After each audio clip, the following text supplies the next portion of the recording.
What is up? What is up, YouTube? Check this out, man. The truth behind Carmelo Anthony's self-defense claims.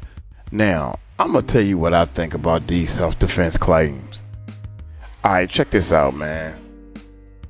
I'm in the Philippines, man, chilling. Like, I got a little setup that I ain't feeling. I ain't feeling this setup. But anyway, check it out without a doubt. We gonna go with that. You can't just claim self-defense when somebody hits you and then you just pull out a weapon and start stabbing them because they hit you first and you just kill them. That's not self-defense. It's a lot more to it, and I'm hoping that my man Judge Joe Brown is gonna break that down to you for everybody who think they know the law, right? And by the way, I'm just letting y'all know I got a criminal justice degree, which is something small. I'm just letting you know that I kind of had a little bit of studying on facts and law and what is law, what's on the books and all that type of stuff. So I want some people to be aware, man. So I'm hoping that this video will wake some of these youngins up. Just because somebody hits you, that don't mean you can kill them. Yeah, you can. It's this thing, you got to be able to flee. You had no other choice. You had no other choice. And that's what people don't understand about that Trayvon Martin's case. Self-defense. You gotta realize what the self-defense is in order to use self-defense. Here we go. Y'all hit that subscribe button, hit that bell. Let's check it out, man. Let's check it out. I wanna talk about it from a different spin. It's still trending. I don't know if I think you've heard that this past weekend, this January 6er called Jake Lang. Yeah, because he popped up in the space last week, Thursday, trying to promote it. Protect White Americans rally in honor of Austin McCaff. And so no one showed up. So I said, shout out to all the white people that did not fall for the okie doke. So nobody didn't show up. It was a failed rally, and he had the audacity to call Austin McCaff father to say, oh, we're here supporting your son. And the father was like, basically, F off. I'm not associated with you. I don't want to be associated with you. Leave me alone and keep my son's name and pictures out your mouth and off your website. So he did not want to associate with that man. So no new evidence has not come out. The only thing that has come out was the police report. And a lot of people on social media, whether it's YouTube or X, they are doing a lot of assumptions. Oh, it was self-defense because of this. It was self-defense because of that. You don't know. And well, here, let me say. Well, this is the question. Let me say this. Let me set it up. So this is the police. Okay. All right. I'm not going to say it. Let's go. Let's keep going. Let's just keep going. Let's keep going. Because of that. You don't know. And well, here, let me say. Well, this is the question. Let me say this. Let me set it up. So this is the police report. In the police report, it just records the officers when they got on the scene and, arresting Carmelo. Let me finish. And they had only a list of names of all of the teenagers that possibly witnessed it. And they took their cell phones. None of their statements is in the police report. So the question I have for you is, what is it that we don't know about the Carmelo Anthony case? So you're going to say what you want to say, but the question I'm asking you is, we don't have the evidence. But what we do have, what is it that we don't know? Evidence. What are you talking about? What the evidence? Question is not really the right question. Let's assume it was the right question in my head. Well, I know, but let me illustrate what I'm talking about very quickly. What the real situation is the defendant himself claimed that he was exercising self-defense. Let's assume that everything he claims is true.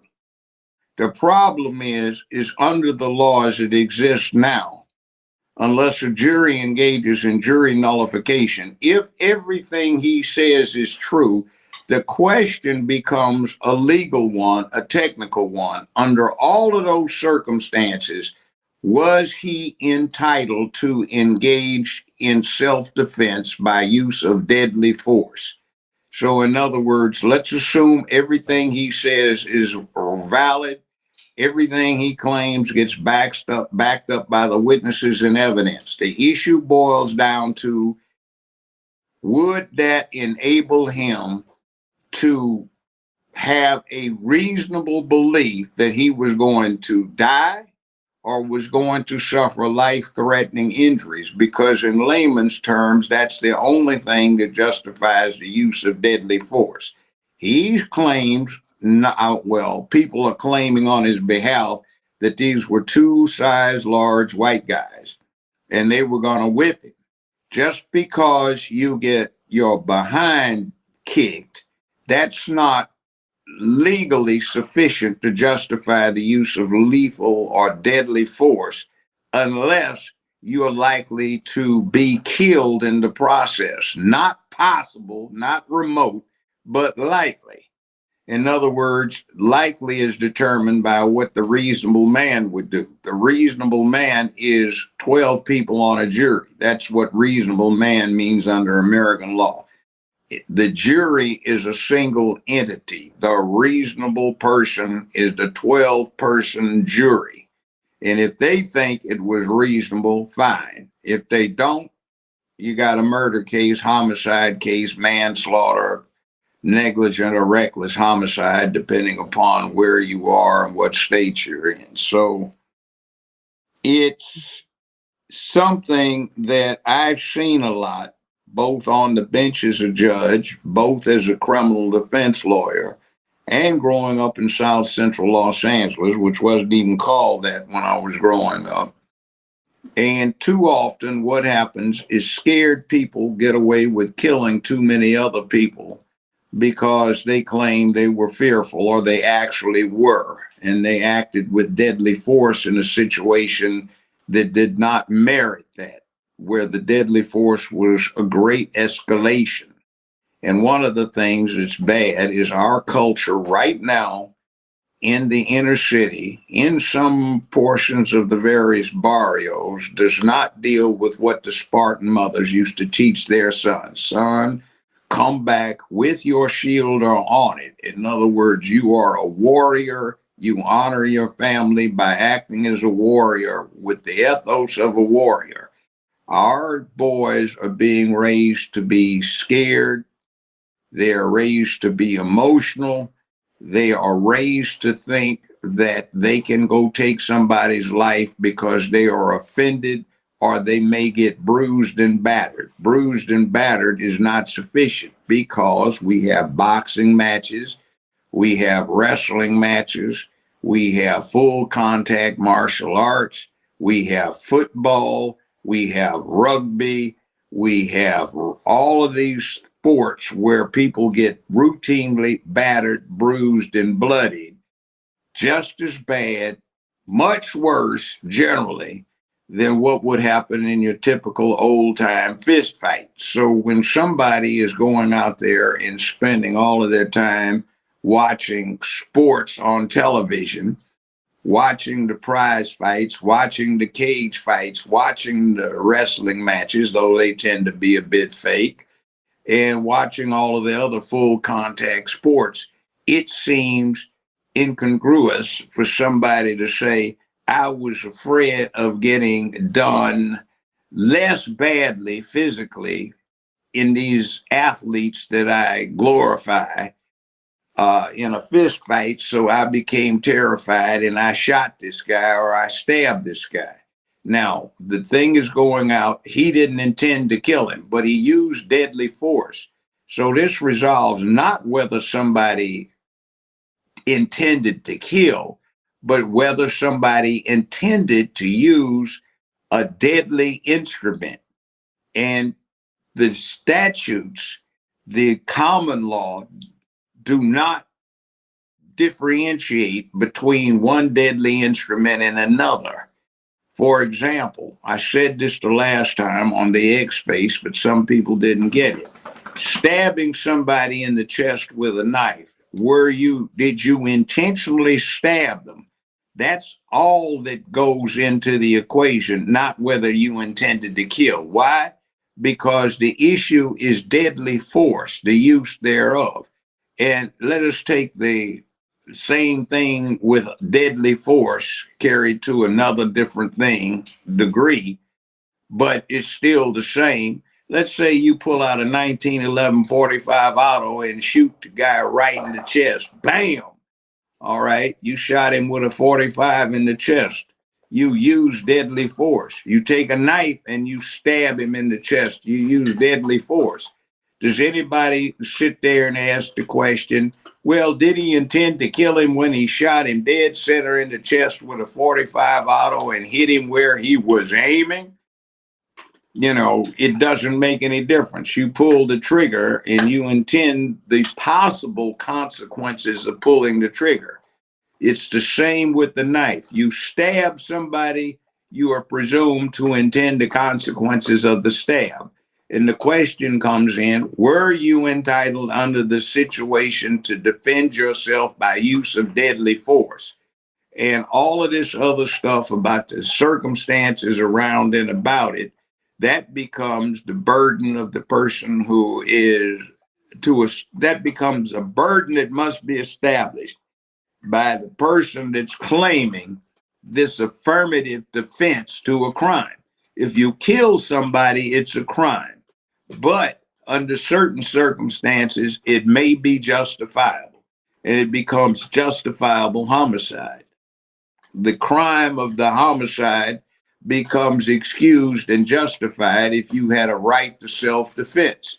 So the right of self-defense has all kinds of considerations like escalation in the degree of force. Somebody's punching you and you come up with a knife or a baseball bat or an axe, you're pretty much, if you are a grown, healthy male, you're pretty much out of it. And then the guy that says, well, the assailants were bigger than him, or assuming there were two, even if they were, well, what that means is anytime one of the parties to a fist fight is bigger than the other one, if the little guy is losing, that line of logic would say he could pull out a gun and shoot the guy if he's losing, or he could stab him in the chest if he's losing. And there'd be a whole lot of dead folk if that was the case.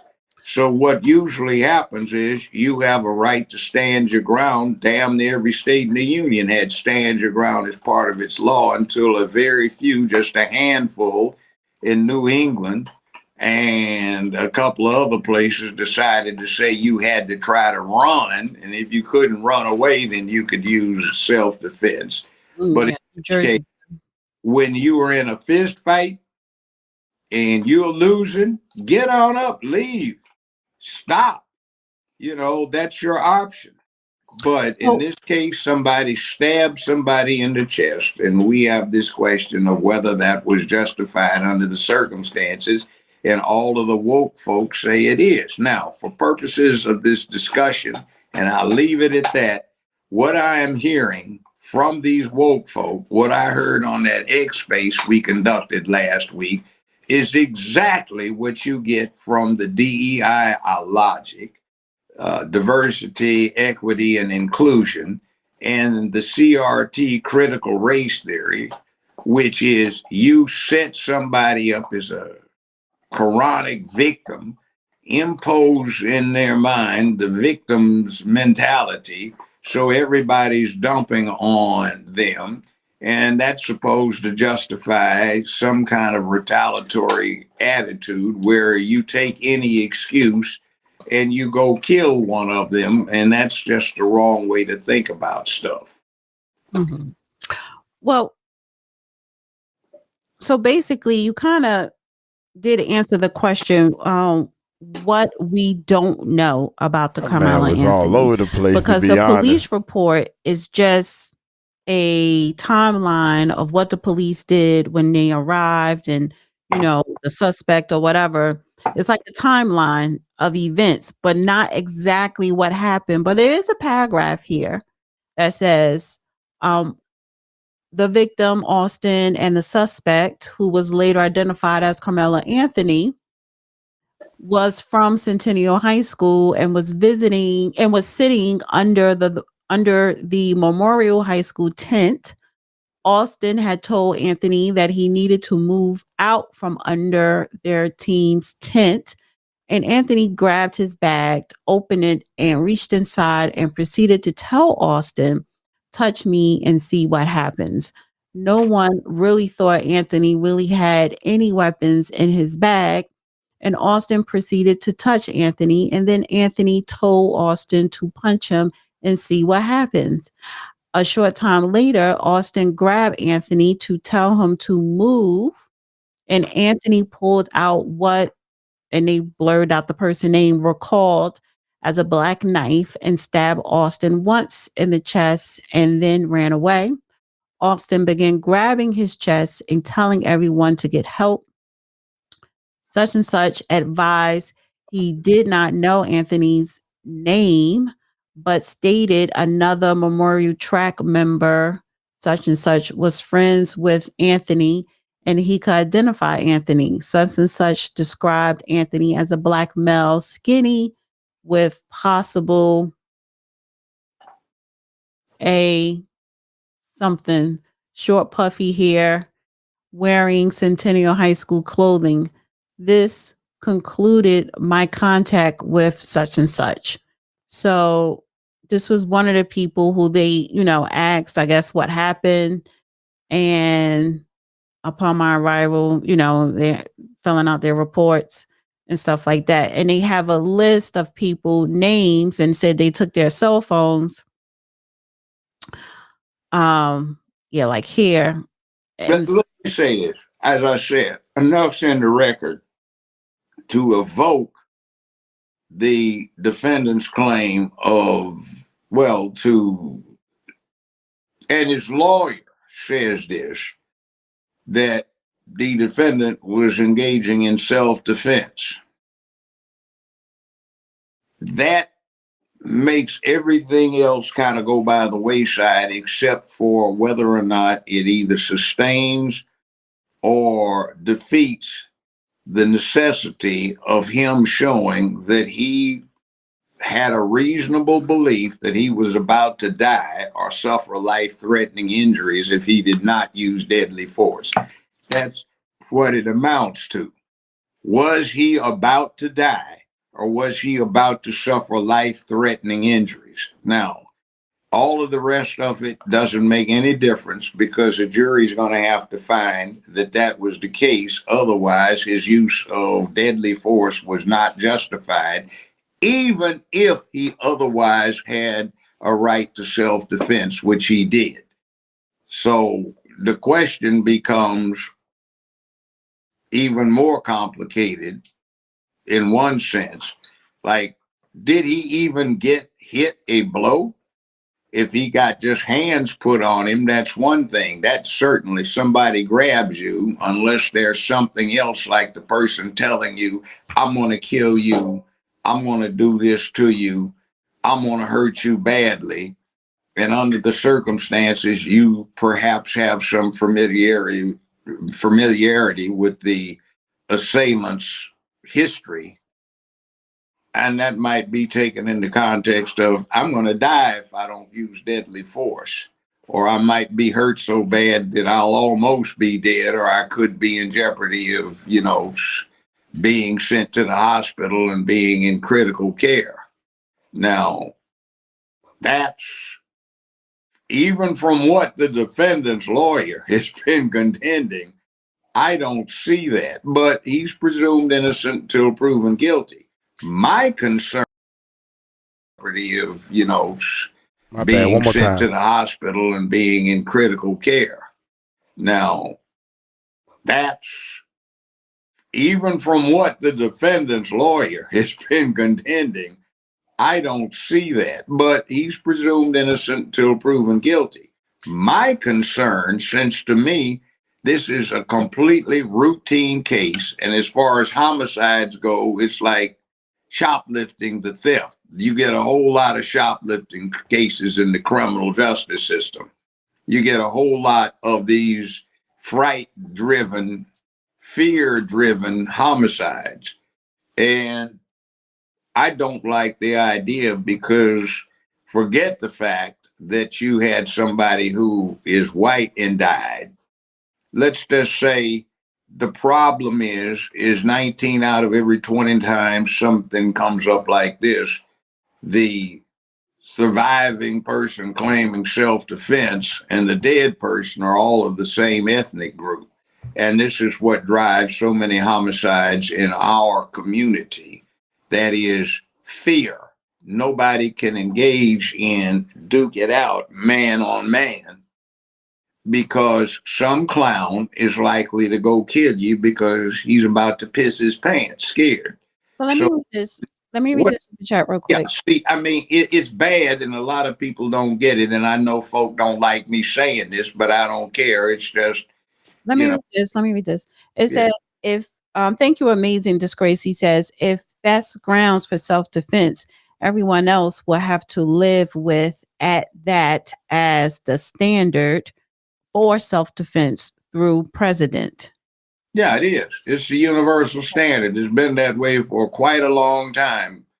Not long after Robin Hood's day, which is in the 1160s and 1180s. So that's here's the thing.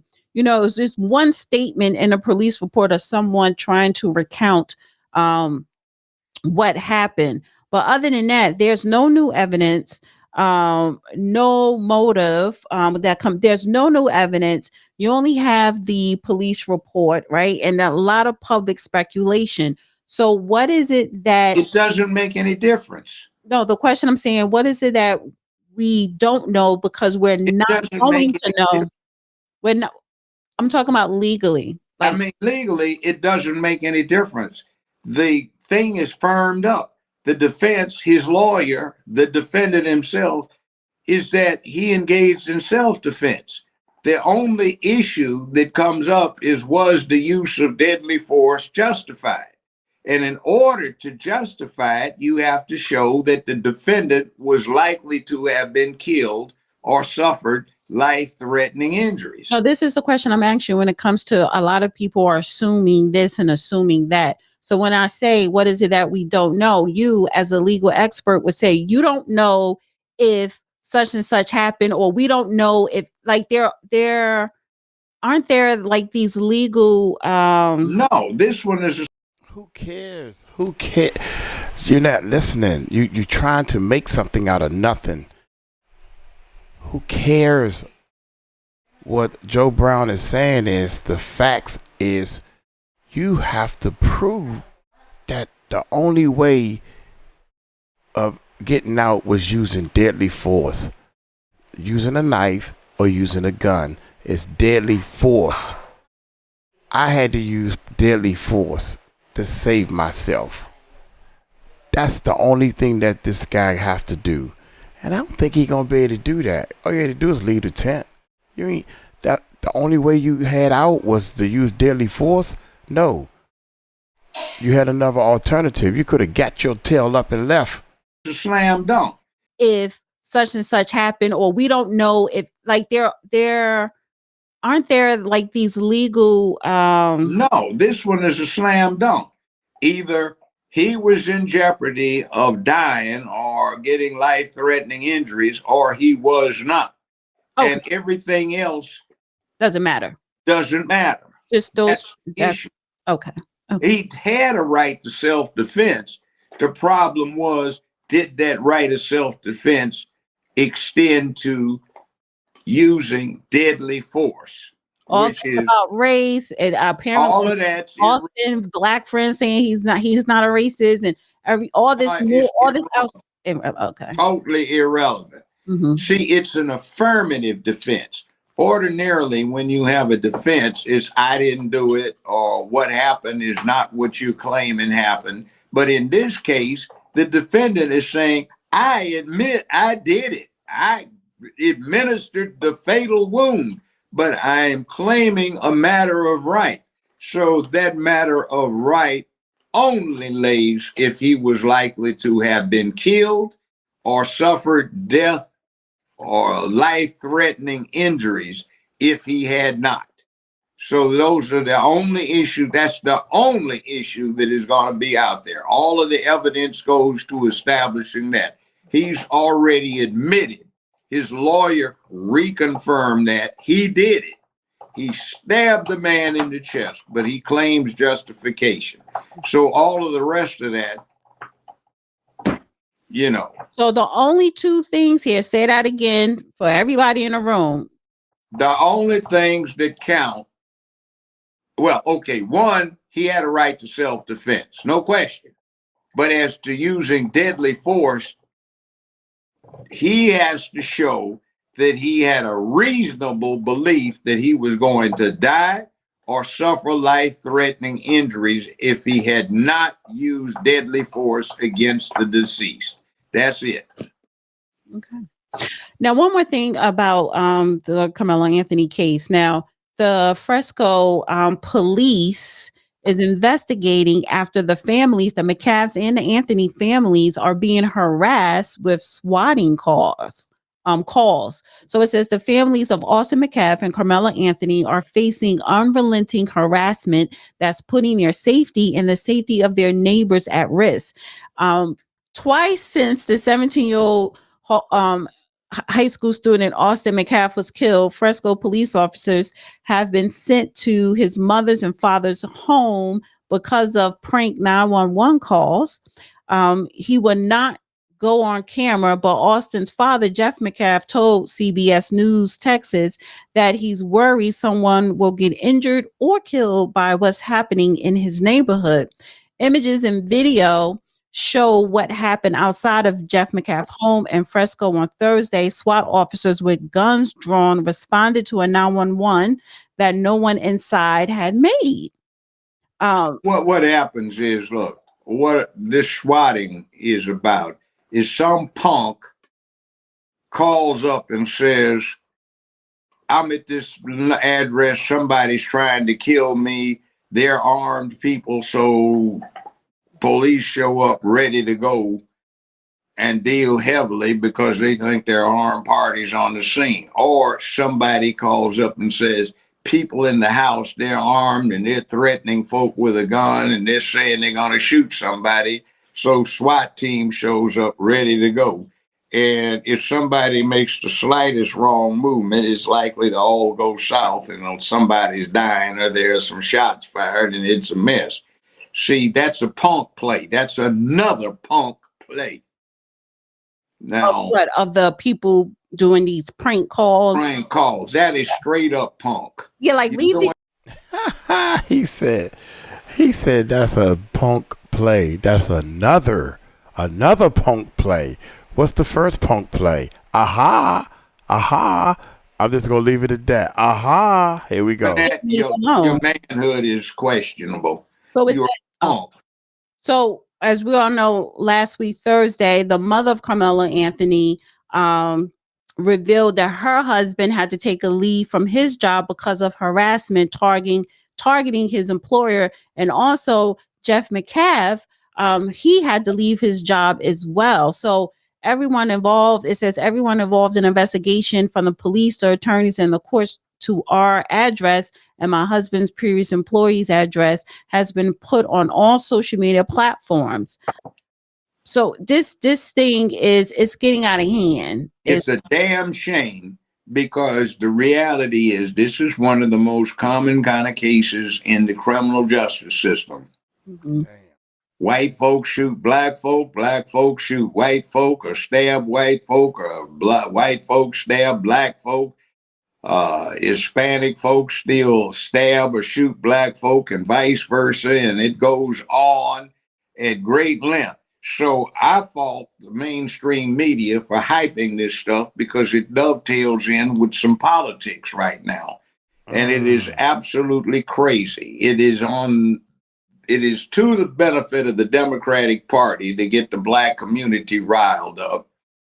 And it's to the benefit of some other people who have another agenda to push what has been put in place so that there is racial animosity that develops for no reason at all, other than that mainstream media, the Democratic Party, and some right-wing cranks can take advantage of it. It'll get somebody killed, and it is not going to do one damn thing to cure the underlying problem, which is the perception on one side that they are perpetual victims and that they're looking for some way to get vengeance the wrong kind of way, instead of just saying, hey, be strong and get your stuff together. It also has a socio pathology aspect, which is the acculturation and socialization of youth does not flow, because when punks go stab somebody using deadly force in what is a fist fight, stand and get the butt beat, show you have something and beat butt, or run, or say, hey, that's enough, and shake hands. When you don't do that, you get this, oh my God, we need to protect the children from bullying, with lack of manhood. You notice he said the punk thing again. I'm just gonna be honest with y'all, man. I don't think she wanted that type of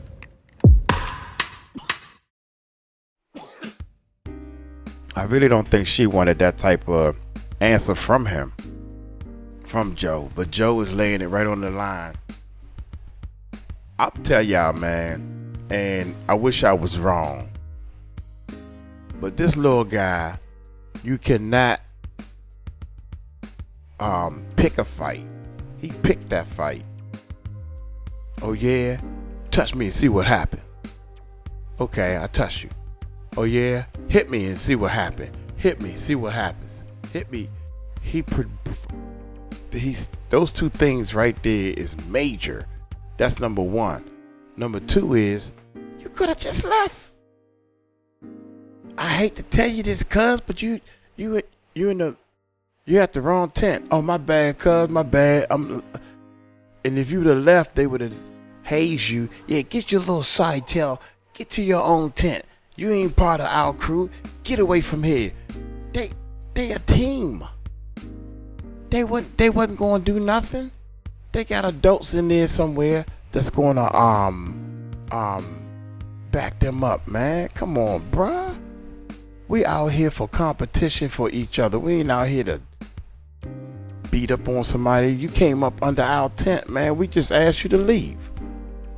Make me leave. You asked for that.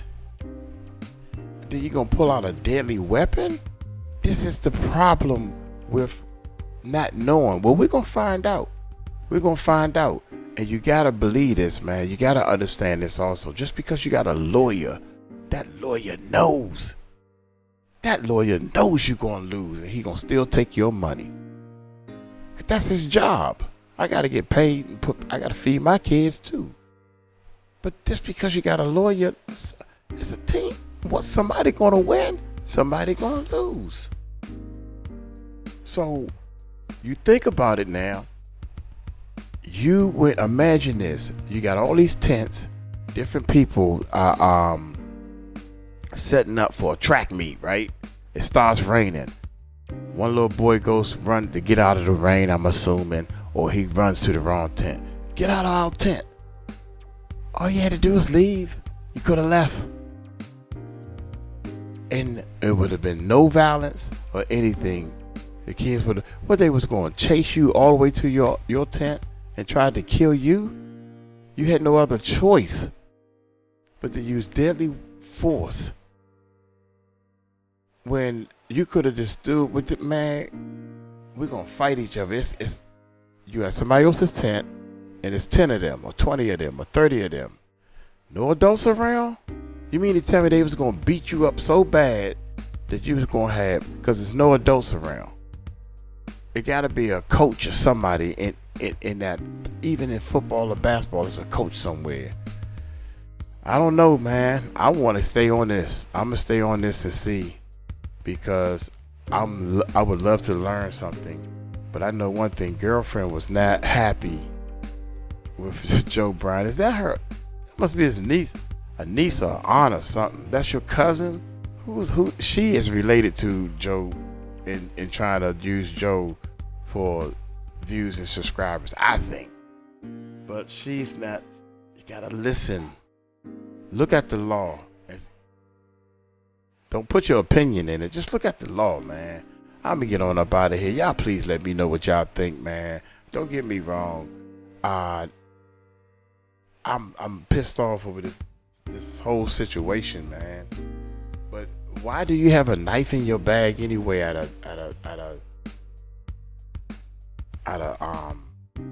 a meet like this? Why do you have a knife in your bag in the first place? Hey, y'all take it light, take it slow. Y'all tell them Uncle Mike told you so. Peace out, man. Peace.